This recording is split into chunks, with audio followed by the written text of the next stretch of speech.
Welcome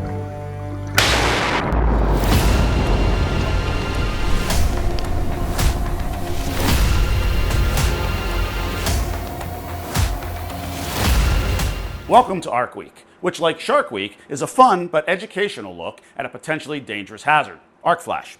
I'm Scott Margolin, Vice President of Technical here at Tyndale, and also your host for Season 1 of Arc Week. Now, shark diving is one of my passions, and it's obviously a potentially dangerous activity.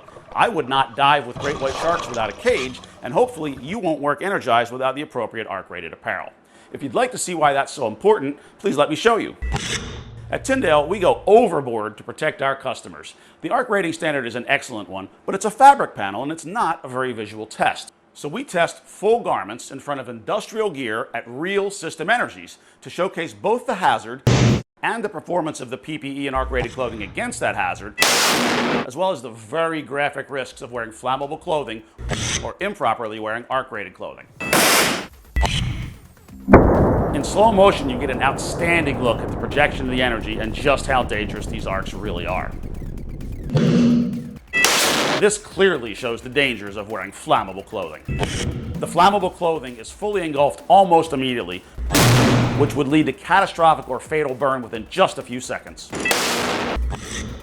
You can clearly see here the hazards of choosing improper rainwear.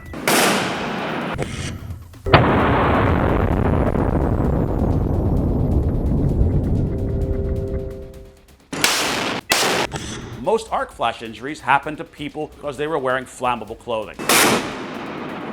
As you can clearly see, arcs deserve their fearsome reputation, but sharks do not.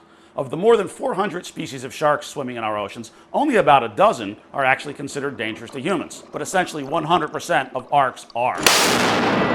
In fact, arc flash injures far more people in the United States every year than sharks do. Please join us again tomorrow for episode 2 of Arc Week.